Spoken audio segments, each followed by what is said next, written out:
Talented नौजवान है और टूरिज्म की अपार संभावना है।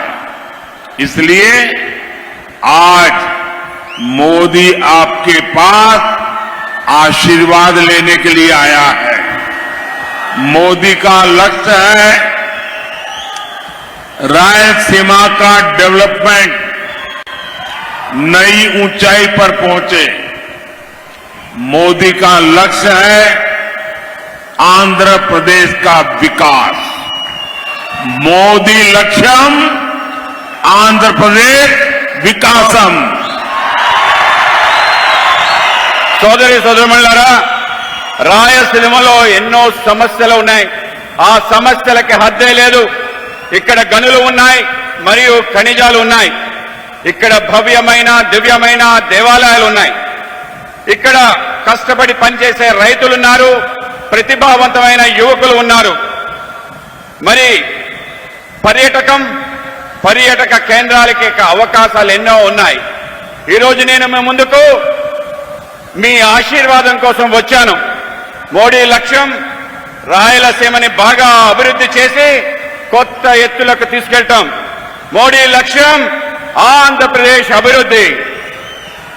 साथियों, आप सभी ने दशकों तक दूसरों पर भरोसा किया, लेकिन आपको क्या मिला?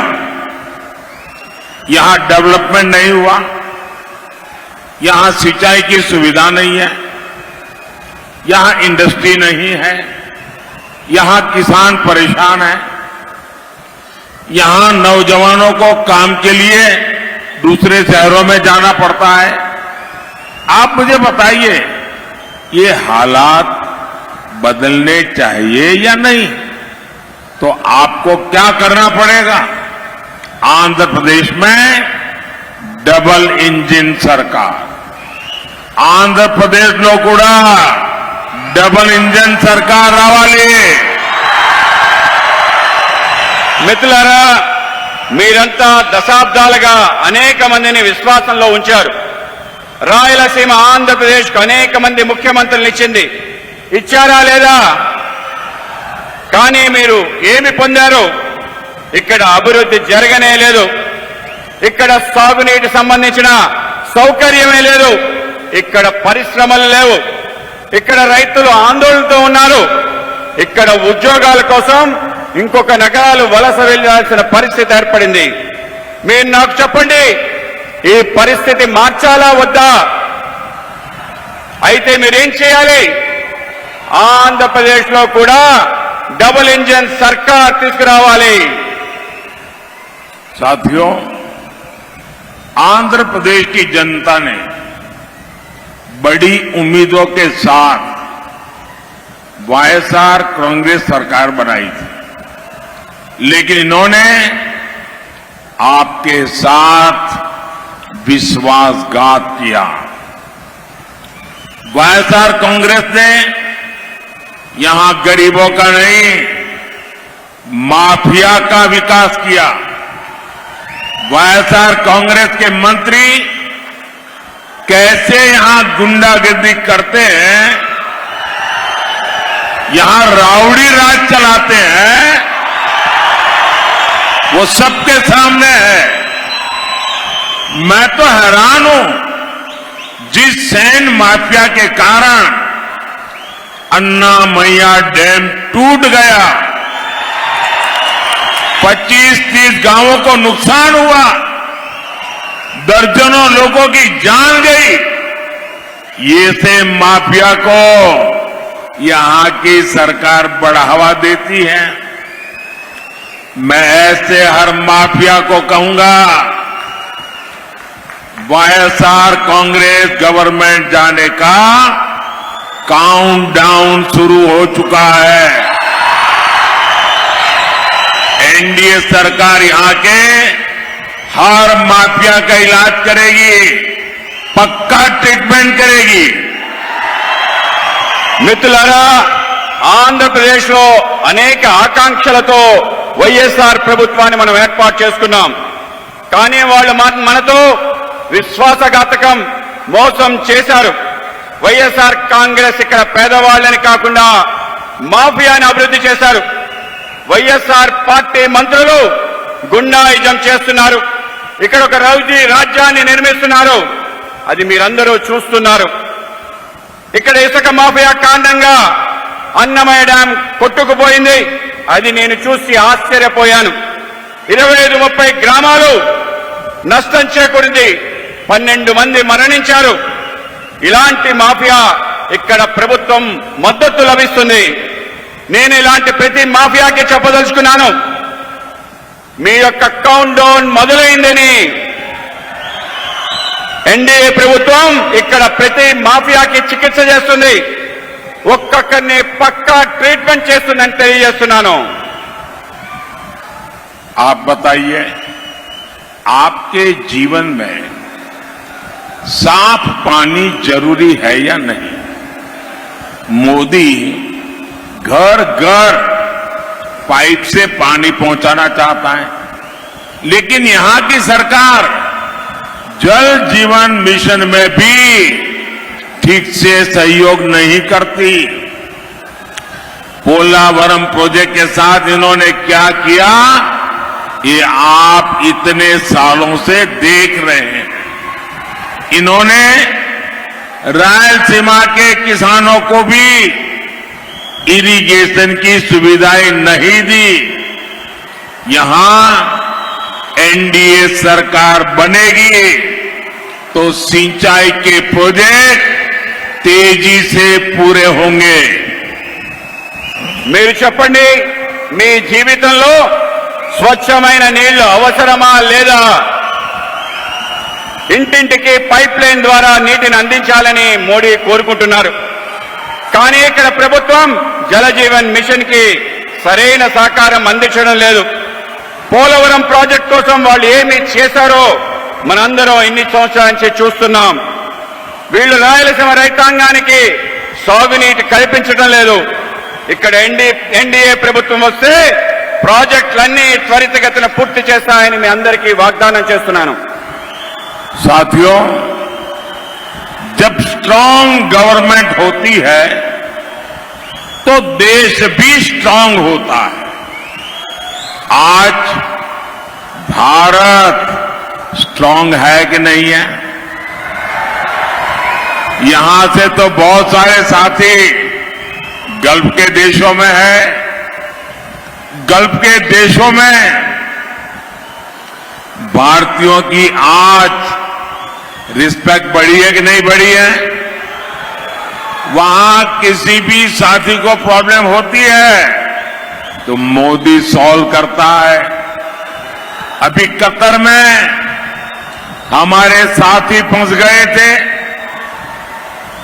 10 साल पहले वाली कांग्रेस सरकार होती तो उनका बचना मुश्किल था, लेकिन हम उन साथियों को सुरक्षित वापस लाए।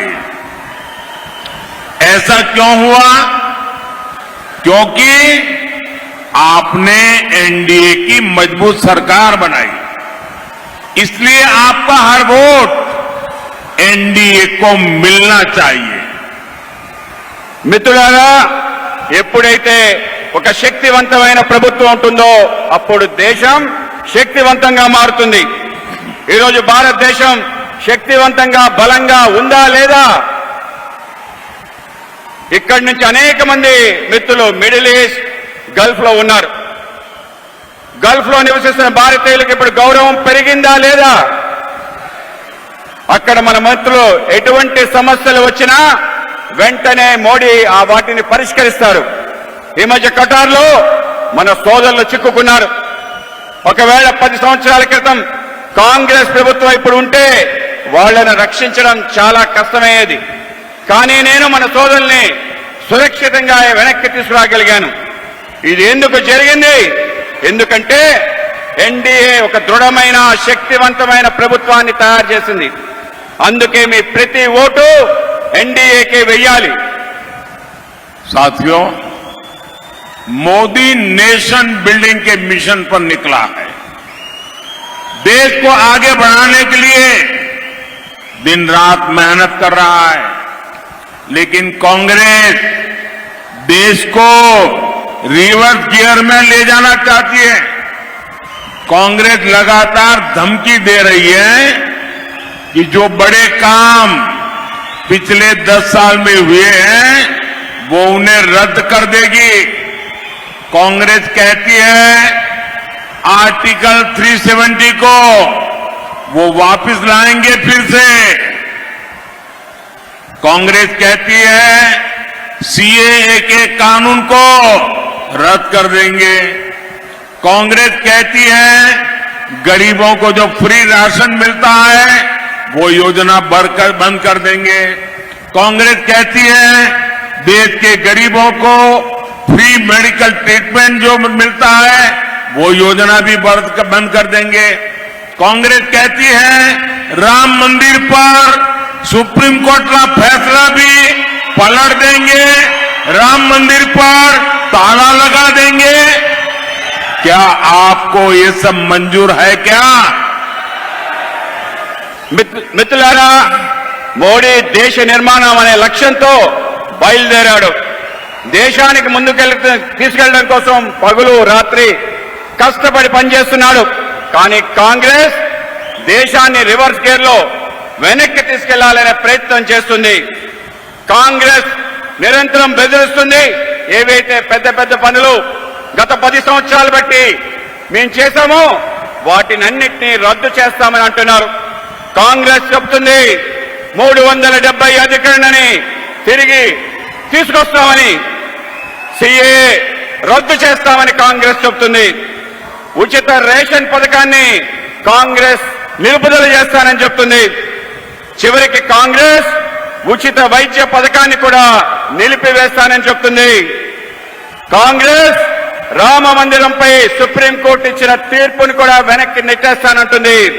రామ మందిరానికి తాళం వేస్తానంటుంది. దీన్ని మీరు అంగీకరిస్తారా? साथियों, पूरी कांग्रेस पार्टी भारत की संस्कृति और विरासत से कट चुकी है। कांग्रेस जड़ों से एकदम कट चुकी है। कांग्रेस के मन में हमेशा विभाजनकारी सोच रहती है। कांग्रेस का माइंडसेट ही देश को टुकड़ों में देखने का हो गया है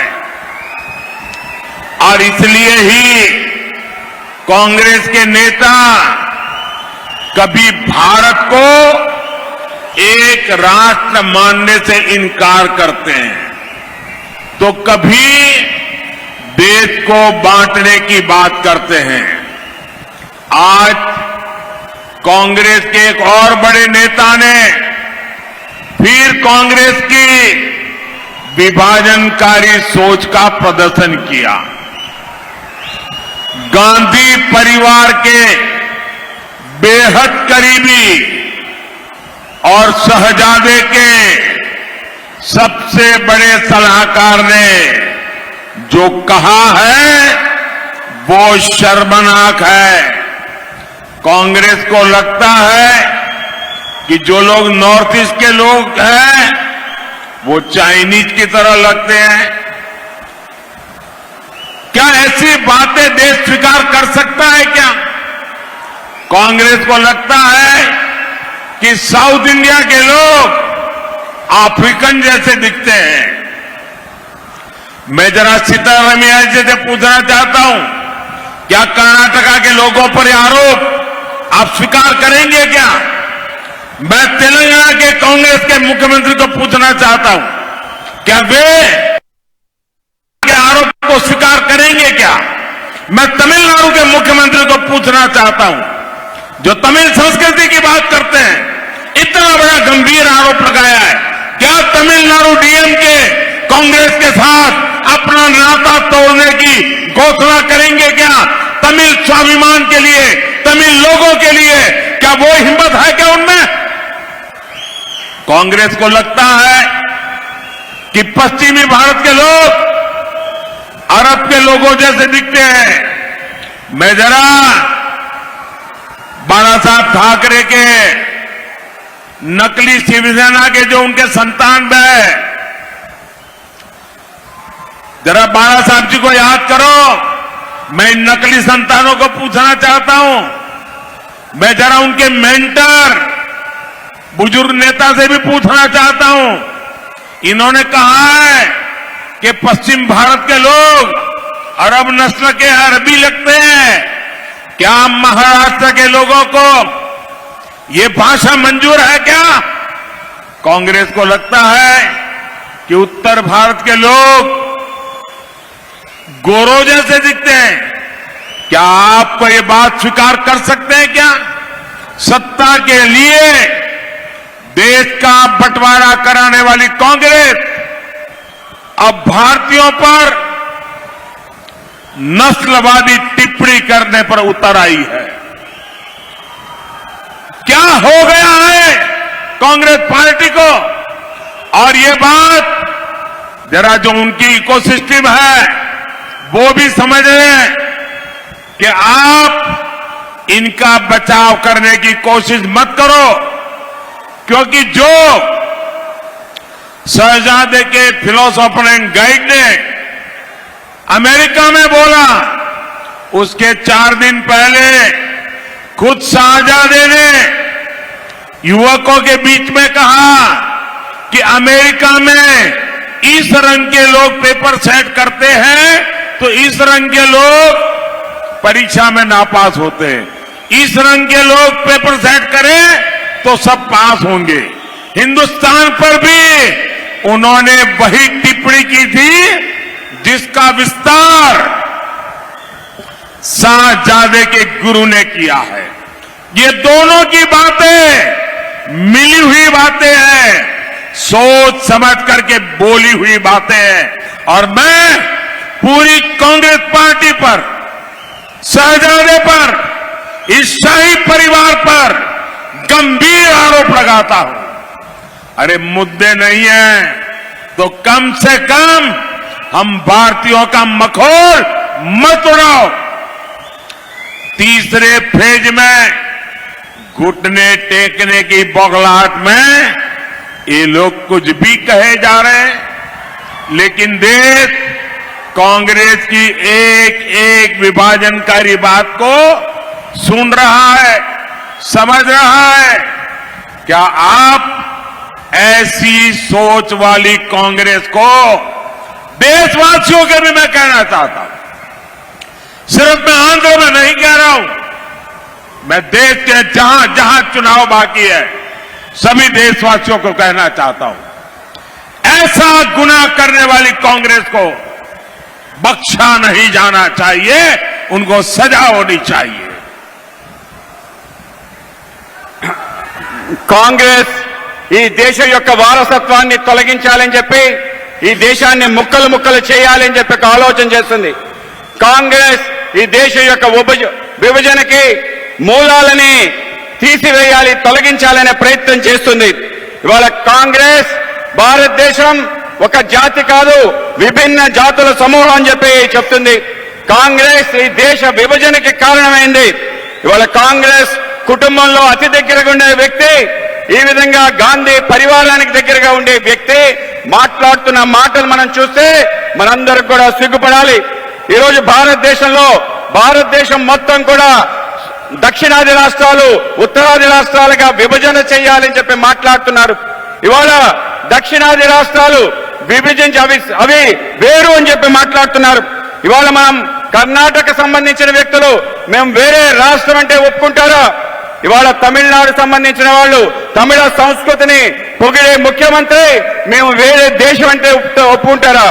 ఇవాళ గాంధీ పరివారానికి అతి దగ్గరగా ఉండే వ్యక్తి ఇవాళ మాట్లాడుతున్న మాటలు ఏవైతే ఉన్నాయో మనందరినీ కూడా చాలా బాధను గురి చేస్తున్నాయి. ఇవాళ బాల్ ఠాకరే గారు సంబంధించిన ఏదైతే అతి దగ్గర సంస్థలు ఉన్నాయో ఆ పార్టీకి సంబంధించిన పెద్దలు ఎవరైతే ఉన్నారో వాళ్ళ మూలాలకి దూరం అయిపోయి ఇవాళ కాంగ్రెస్ యొక్క భాష ఏదైతుందో ఆ భాషకి వాళ్ళు కూడా వంతపాటం ఏదైతుందో అత్యంత దురదృష్టకరం. ఇవాళ కాంగ్రెస్ పార్టీ కేవలం అధికారం కోసం దేశానికి సంబంధించిన విభజన మరొకసారి తీసుకురావాలని చెప్పి దేశాన్ని ముక్కలు ముక్కలు చేయాలని చెప్పి ఒక ప్రయత్నం చేస్తుంది. ఇది కేవలం మీకే చెప్పడం లేదు, దేశ వ్యాప్తంగా ఉన్న అందరికీ కూడా హెచ్చరిక తెలియజేస్తున్నాను. కాంగ్రెస్ ఆలోచనలోనే దేశాన్ని విభజించాలని చెప్పి, పాలించాలని చెప్పి, తెల్లవాళ్ళు నల్లవాళ్ళు అని చెప్పి ఒక ఆలోచన. అమెరికాకి ఈ యువనేత వెళ్తే అక్కడ కూడా ఇటువంటి మాటలే మాట్లాడాడు. భారతదేశం గౌరవం తగ్గించే విధంగా ప్రయత్నం చేశాడు. కనుక మనందరం కూడా కాంగ్రెస్ పార్టీ యొక్క ఆలోచన పైన జాగ్రత్తగా అప్రమేయంగా ఉండాలి, వాటిని తిప్పికొట్టాలని మీకు తెలియజేస్తున్నాను. साथियों, आज एनडीए सरकार देश में इंडस्ट्रियल कॉरिडोर बनाने पर बल दे रही है। यहां भी देखिए कितने एक्सप्रेसवे बन रहे हैं, चारों तरफ 4 लेन 6 लेन हाईवे बन रहे हैं। नंदियाल एरागुंटला रेलवे लाइन का काम पूरा हो चुका है। नई कडप्पा बेंगलुरु रेलवे लाइन स्वीकृत हो चुकी है। कडप्पा एयरपोर्ट के नए टर्मिनल का निर्माण हो रहा है। आने वाले 5 साल में इंफ्रास्ट्रक्चर के ऐसे हर काम का और विस्तार होगा। बीजेपी ने घोषणा की है कि साउथ में भी बुलेट ट्रेन चलाई जाएगी। आप मुझे बताइए, आंध्र प्रदेश में बुलेट ट्रेन चलनी चाहिए कि नहीं चलनी चाहिए? మిత్రులారా, నేడు దేశంలో పారిశ్రామిక కారిడార్ల నిర్మాణకు ఎన్డీఏ ప్రభుత్వం పెద్దపీట వేస్తుంది. ఇది కూడా చూడండి, దేశంలో అనేక రకాలుగా ఎక్స్ప్రెస్ హైవేలు నిర్మాణం అవుతున్నాయి. అన్ని వైపులా 4 లైన్లు 6 లైన్లు జాతీయ రహదారులు నిర్మాణం అవుతున్నాయి. ఇక్కడ నంద్యాల ఎర్రకుంట్ల రైల్వే లైన్లు పనులు పూర్తయ్యాయి. కడప బెంగళూరు మధ్య కొత్త రైల్వే లైన్ ఆమోదం లభించింది. కడప విమానాశ్రయానికి కొత్త టెర్మినల్ నిర్మాణంలో ఉంది. రాబోయే 5 సంవత్సరాల్లో మౌలిక సదుపాయాల పనులు మరింతగా విస్తరిస్తాయి. బీజేపీ ప్రకటిస్తుంది ఏమిటంటే దక్షిణాది రాష్ట్రాలకు కూడా బుల్లెట్ ట్రైన్ కావాలని. మీరు నాకు చెప్పండి, ఆంధ్రప్రదేశ్ కి బుల్లెట్ ట్రైన్ కావాలా వద్దా? साथियों, रायलसीमा के किसानों का जीवन सिर्फ और सिर्फ एनडीए सरकार ही बदल सकती है। यहां टमाटर बहुत उगाया जाता है। आने वाले 5 साल में हम टमाटर जैसी सब्जियों के लिए स्पेशल स्टोरेज के क्लस्टर बनाने जा रहे हैं। पुलिवेंदुला में बनाना प्रोसेसिंग क्लस्टर से किसानों और नौजवानों को बहुत लाभ हो रहा है। आने वाले 5 सालों में फूड प्रोसेसिंग इंडस्ट्री का विस्तार होगा। इसमें भी एफपीओ यानी फार्मर प्रोड्यूसर ऑर्गेनाइजेशन को मदद दी जाएगी। మిత్రులారా, రాయలసీమలో రైతుల జీవితాన్ని కేవలం ఎన్డీఏ ప్రభుత్వం మార్చగలుగుతుంది. ఇక్కడ టమాటా పంటను విస్తారంగా పండిస్తారు. రాబో 5 సంవత్సరాల్లో మేము టమాటో మరియు ఇతర కూరగాయల కోసం ప్రత్యేక శీతల గిడ్డంగులు క్లస్టర్లను సృష్టించబోతున్నాం. పులివెందుల్లో అరటి పండు ప్రాసెసింగ్ క్లస్టర్ల వల్ల రైతుకు యువతకు లబ్ధి చేకూరుతుంది. రానున్న 5 సంవత్సరాల్లో ఫుడ్ ప్రాసెసింగ్ రంగంలో మరింతగా విస్తరిస్తుంది. ఇందులో కూడా ఎఫ్పిఓ రైతు ఉత్పాదక సంస్థలకు సహకారం అందించబడుతుంది. एनडीए के जितने भी हमारे ये कैंडिडेट हैं, एमएलए का चुनाव भी साथ साथ है। हमारे सभी एमएलए के जो उम्मीदवार हैं, आप सबसे मेरा आग्रह है, इस क्षेत्र के कल्याण के लिए इन सबको विजयी बना करके भेजिए। इनके अलावा राजमपेट लोकसभा सीट से भाजपा प्रत्याशी मेरे मित्र किरण कुमार रेड्डी, चित्तूर लोकसभा सीट से टीडीपी प्रत्याशी प्रसाद राव, तिरुपति लोकसभा सीट से बीजेपी प्रत्याशी वारा प्रसाद राव, कड़प्पा लोकसभा सीट से टीडीपी प्रत्याशी भूपेश रेड्डी, इन मेरे सभी साथियों को जिता करके दिल्ली भेजिए। और जब आप इनको वोट देंगे ना, तो वोट दिल्ली में सीधा मेरे खाते में जमा होगा। साथियों, ज्यादा से ज्यादा मतदान कराएंगे, ज्यादा से ज्यादा पोलिंग बूथ जीतेंगे। अच्छा, मेरा एक काम करेंगे, घर घर जाइएगा और कहिएगा कि अपने मोदी जी आए थे और मोदी जी ने आप सबको नमस्कार कहा है, मेरा नमस्कार पहुंचा देंगे। बोलिए भारत माता की जय। भारत माता की। बहुत बहुत धन्यवाद। మిత్రులారా, ఎన్డీఏ నుంచి మనకున్న అందరు అభ్యర్థులు ఎమ్మెల్యేగా మీరు ఓటు వేసి పంపించాలని నేను కోరుకుంటున్నాను.